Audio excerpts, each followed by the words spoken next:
The first one is your oceans. We have already discussed how fish have adapted. Many other organisms which live in water have got streamlined body. Now they stay deeper in the ocean near the seabed and catch any prey moving towards them. So their streamlined body helps them to move. Their gills help them to absorb dissolved oxygen. लेकिन there are some animals like dolphins and whales which do not have gills. उनके पास gills नहीं होते, उनके पास क्या होते हैं, nostrils होते हैं या फिर ब्लो होल्स होते हैं which are located on the upper part of the head and they come upward, they come on the surface of the water to take oxygen. This allows them to breathe in air when they swim near the surface of water. So they can stay inside water for longer time without breathing.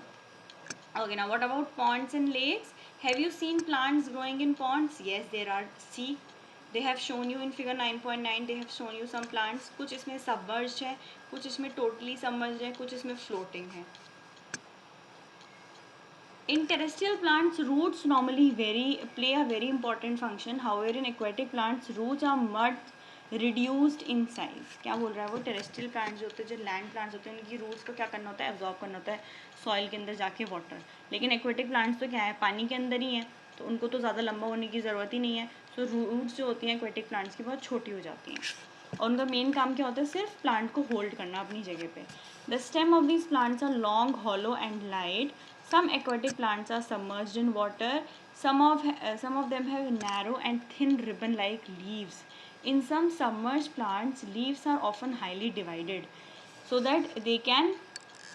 पतली पतली leaves क्यों होती हैं, ताकि वो आसानी से इधर उधर जो उनके एनिमल्स अगर जा रहे हैं तो उनको डैमेज करे बिना वो निकल जाए. वरना अगर चौड़ी चौड़ी लीव्स होंगी, एक एनिमल इधर से आएगा, एक एनिमल इधर से आएगा, पूरा उनको काट फाट देंगे. Now what about frogs? Frogs usually live in ponds. They can stay both on land and water. They have webbed feet. उनके feet में क्या होते हैं, जाल होते हैं, webs होते हैं, ताकि वो easily they can move in water. They can do swimming. Okay, now what are the characteristics of organisms? So this is very important. Now we come to another topic. So characteristics of organisms में I have told you in the starting of the chapter that organisms have got certain characters जिनके basis पे हम उनको classify करते हैं कि वो living organisms हैं. ठीक है ना. So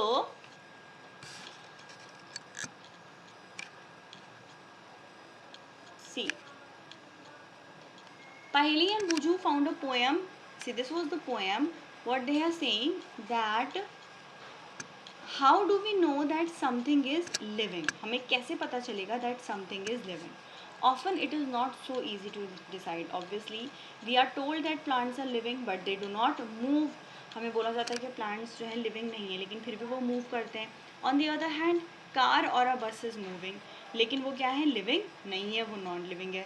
So how do we consider them? See, plants and animals appear to grow in size with time. Plants and animals को हम देखते हैं, उनका साइज एकदम से ग्रो करता है, लेकिन ऐसे क्लाउड्स का साइज भी तो ग्रो करता है. कभी वो छोटे से होते हैं फिर एकदम बड़े हो जाते हैं. तो क्लाउड्स क्या लिविंग है? No. So how do we distinguish? See, how we can distinguish, some of the characteristics are given. The first one is, do all organisms need food? In chapter 1 and 2, we have learned that living organisms need food and how it is essential to us and the animals. Plants make food by the process of photosynthesis and animals depends on plants. So food is necessary for all organisms to survive. So this can be considered as a characteristic. Now, do all organisms show growth? Yes, of course. अपने आप को देखो, animals को देखो, plants को देखो, all are growing with a certain age. Plants also grow. There may be different stages of growth. Look at all the plants. May you have seen that some grow in size. लेकिन do you think non-living things show growth? क्या उनमें भी growth होती है? जैसे हमने cloud का example दिया, but then it is another thing.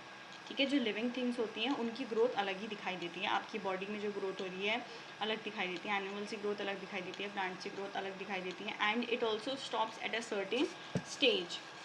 Now, do all organisms respire? Respiration is taking inside oxygen and giving out carbon dioxide. It is breathing. ठीक है ना. Breathing is taking inside oxygen and giving out carbon dioxide. Why we need oxygen? To carry out the break down of food inside our body. हमारी body में जो food का break down होता है, जो हम खाते हैं, वो ऑक्सीजन की मदद से ही टूटता है. तो हर एक लिविंग ऑर्गेनिजम्स को क्या चाहिए? respiration is necessary for them. It is through respiration that the body finally obtains energy from the food it takes. हम जो खाना खाते हैं वो तभी डिजॉल्व होता है जब हमारा रेस्पिरेशन का प्रोसेस होता है. Some organisms may have different mechanism for exchange of gases. Like earthworms breathe through their skin. earthworms skin के थ्रू ब्रीथ करते हैं. Fishes have got gills. लेकिन रेस्पिरेशन होता सब में है. लीव्स, प्लांट्स में भी क्या होता है? Through leaves. जो लीव्स में उनके स्टोमेटा है, जो पोर्स हैं, उनके through they are taking in oxygen and giving out carbon dioxide. So respiration is taking place in all the living organisms. Now do all organisms respond to stimuli? ये समझने के लिए पहले आपको ये समझना पड़ेगा कि what is stimuli. So first of all we have to see what an stimuli is. What a stimuli is? So stimuli is some change which allows which forces us to respond for it. ठीक है, कोई भी ऐसा change हमारी surrounding में जिसके लिए हम रिस्पॉन्ड करते हैं, और वो चेंज कुछ भी हो सकता है. या तो किसी कोई हमारी आंखों पे एकदम से फ्लैश कर दे, कोई लाइट डाल दे. So what will happen? We will respond by blinking our eyes. कोई हमें हिट कर दे, so what we will do, या तो हम दूर हट जाएंगे या फिर हम उसको दूर हटा देंगे. सो दिस इज स्टिमुलाई. ऐसे ही अगर कहीं से हमें स्मेल आ रही है तो हम अच्छे से उसको क्या करते हैं? रिस्पॉन्ड करते हैं. स्मेल, अगर खुशबू आ रही है तो हम बोलते हैं अरे वाह ये खुशबू आ रही है, या फिर कहीं से खाने की स्मेल आ रही है तो हम उसी तरीके से हमारा सलाइवा सिक्रीट करने लगता है. So this is all what this is stimuli. So organisms respond to stimuli. जैसे वो क्या बोल रहा है, see what happens when you think about your favourite food. आपके मुंह में पानी आ जाता है. आप किसी डार्क प्लेस से ब्राइट सनलाइट में जाते हो, आपकी आंखें अपने आप ही बंद हो जाती हैं. So this is all response to stimuli. तो हर एक ऑर्गेनिज्म के पास क्या होता है? वो क्या करता है? रिस्पॉन्ड करता है स्टिमुलाई को. Plants also respond to light. How you can see this? अगर आप किसी पॉट को एक जगह रूम में रखोगे तो after when the sunlight occurs, what you will see, जो flowers हैं वो sunlight की तरफ bend हो जाएंगे. So the plants and animals both respond to stimuli. Now living organisms and excretion. What is excretion? Excretion is the removal of waste from our body. We do this by two process. एक तो urination होता है और दूसरा आपका excretion होता है जिसमें आपका solid waste निकलता है.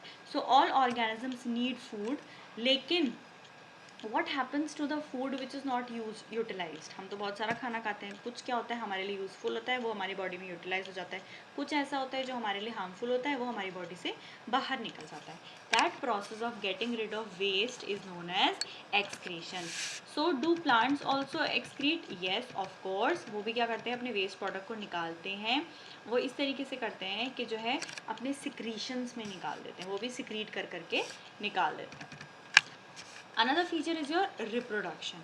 Animals reproduce their own kind. मतलब production of a new human being या फिर new animal या उन जैसा ही एक नया offspring जब वो बनाते हैं, that is known as reproduction.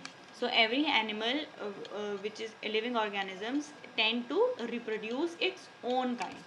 Some animals produce their young ones through eggs. Some directly give birth to young ones. कुछ animals क्या करते हैं? eggs lay करते हैं, फिर उनमें से उनका बेबी निकलता है. कुछ क्या करते हैं? directly give birth to young ones, like in human beings. Okay, now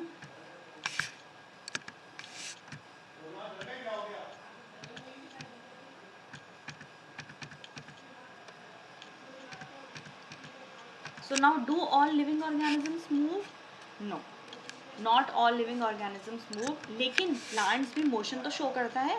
अगर वो अपने पैरों पे जो है एक जगह से दूसरी जगह लोकेशन चेंज नहीं कर रहा, लेकिन उसके जो लीव्स हैं वो भी मोशन शो करती हैं. फ्लावर जो होते हैं वो सनलाइट की तरफ बेंड हो जाते हैं. सो उसके अंदर क्या होता है? वाटर भी मूव करता है, गैसेज भी मूव करती हैं. So movement is taking place inside the plant also. ठीक है. So this is the end of your chapter now. What they're saying in last, it may not be very easy to answer a question what then is life. However, looking at the diversity of living beings around us, we can conclude that life is beautiful. तो हम जो है directly किसी ऐसे conclusion पे नहीं निकल सकते कि क्या क्या कैरेक्टरिस्टिक्स हैं. हमें बस कुछ पता चल पाएगा. ग्रोथ होती है उसमें, वी आर रेस्पायरिंग, एक्सक्रीशन होता है, रिप्रोडक्शन होता है, स्टिमुलाई को रिस्पॉन्ड करते हैं. बट हम इतनी डाइवर्सिटी देखने को मिलती है. बहुत सारी चीज़ों में ये सब चीज़ें होती हैं. कुछ में क्या होता है? नहीं हो पाती ये चीज़ें, एक्सेप्शन होते हैं वो. But what we see is all together life is beautiful.